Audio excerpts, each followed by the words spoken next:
1. What does that tell you? As I know what it tells me. It tells me that there's a very small group of people that will get off their ass and give you a hand. A very small group. So when you meet those people, what do you do? Oh my God, nobody knows. Okay, here's what you do. You help them to help other people. That's what you do. By helping people, you can help yourself get over. You can. One of the ways that I ended up fixing myself was by helping other people. I was stuck in that loop. I had PTSD, call it whatever you want. I was stuck. Once I started helping people, I started to become unstuck. I hug strangers in airports. Yes, I hug strangers in airports. I hug strangers in hospitals. I hug strangers on the street. I don't know what my problem is. I can't stop hugging strangers. It's really becoming embarrassing.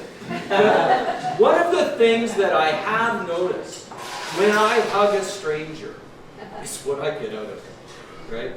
I'm serious. I was in the hospital last Wednesday night. I'm at Druxy's down in the concourse level. Woman in front of me.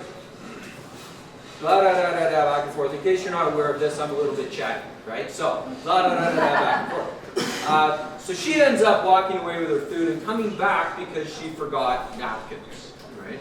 Well, the guy was ignoring her and there was no napkins. He was busy making my stuff. So I went, excuse me, she's already got her food. So while he's getting her napkins, I said, so how you doing today? And she said, well, not very well. I said, oh, I'm sorry to hear that. Are you here for you? And she said, yes, I actually got my third diagnosis. Now it's in my brain. I said, oh, I'm a survivor too. And she goes, oh, really? What do you have? I said, lymphoma. She said, oh, I had breast cancer, then it went to my lungs, now it's in my brain. I really don't know what to say. So I said, I gave her a big hug. And I said this, and I've said this to many, many people. Sometimes you really don't have the words to say to somebody. And sometimes words are meaningless. How many times have you been at a funeral and heard people say, oh, well, we're in a better place now? Shut up. How do you know that? Right? Unless you died and came back with a general message. Sorry, I don't believe you. Okay? So, don't tell me they're in a better place right now. I'm missing a family member and you're telling me they're in a better place than you. You know what? I'm going to send you to a better place. Oh my God, right? But people don't know what to say. It's just, they've got to say something. So here's what I tell you. Shut up and give somebody a hug. Sometimes that's all you can do. Sometimes that's enough. Sometimes it's not. But you know what? You'll still make somebody feel better.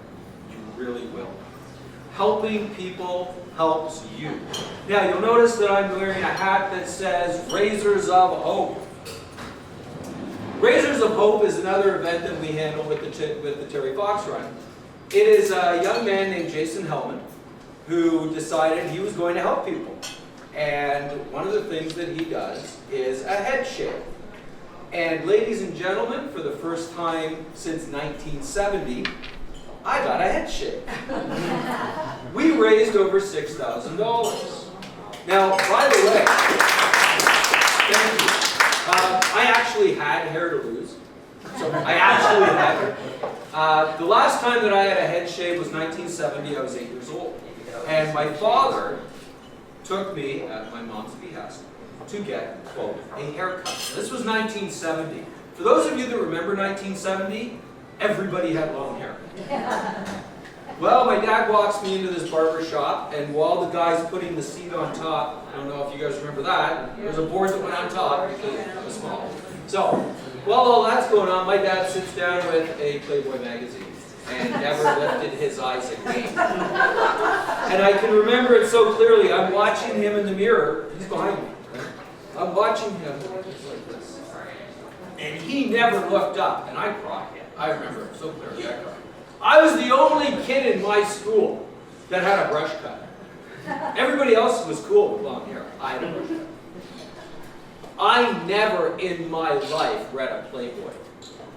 Because every time I see the word Playboy, I go, oh, you son of a... Oh, man. Dads. Oh, certain things in your life will always bring a great deal of resonance to you. Sometimes it's a little thing. Sometimes it's a smell. I don't know how many of you have had this happen, but you walk in somewhere and you go, and you're immediately transported, right? You're 4 years old again, and everything's big, right? There are things that are happening in your life today that will have that same resonance. That painting has that resonance for me. When I look at that painting, I'm sitting in my sister's hospital room with her. Now, she actually painted this in Princess Margaret Hospital while she was going through the chemo and a bone marrow transplant. And actually, if you look on the right side, halfway down, you'll see a block that looks like a building. Guess what? That's a building. That is actually the parking structure behind Princess Margaret. Has anybody been to Princess Margaret? Yeah. All right, you might have parked there. It's the parking structure directly behind it. My sister put that in there for this reason. Whoa. Well, Michael, I spend all day looking out at that bloody building waiting for you to come out, so I thought, you know what, I'm at an adult painting.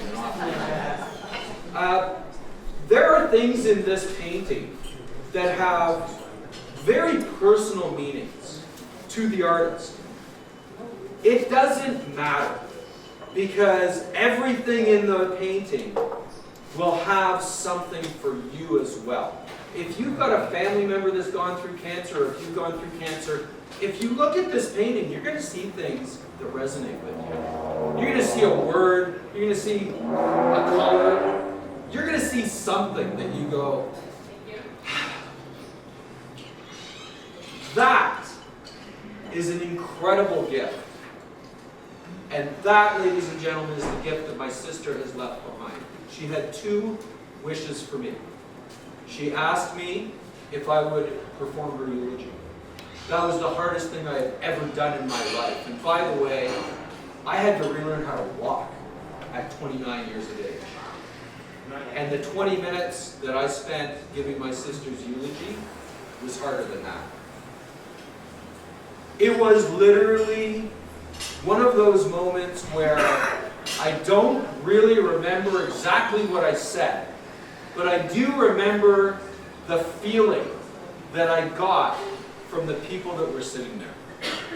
I do remember that very clearly. I remember that they applauded me in a church, which is wildly inappropriate, but they applauded me in a church, and I thought, oh, Marie wouldn't like that. Stop that. Marie's going to get angry with me, I just know it.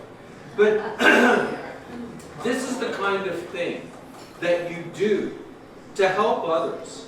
And this is the kind of thing that comes right back to you and helps you. Because it's an immediate thing. It's immediate. Wham! There you go. Do you like that painting? Oh my God, yes. Oh my God, I just helped somebody. No, I didn't. My sister did. And that's how I look at it. My sister did this. Her last wish was for me to continue passing this painting along to cancer patients and their families. That was her very last wish. Just pass it along. She didn't ask me to reach into anybody's pocket and take out a dime. Nobody makes a dime on that. Nobody. It is free. Why? Because you shouldn't get paid for helping people.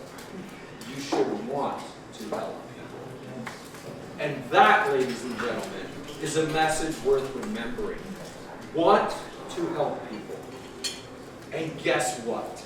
You're going to help yourself. You're going to help yourself so much you're going to feel guilty. I feel guilty. I really do. I feel guilty for how good it feels. If you want that incredibly guilty feeling, go help somebody. Thank you. Yeah.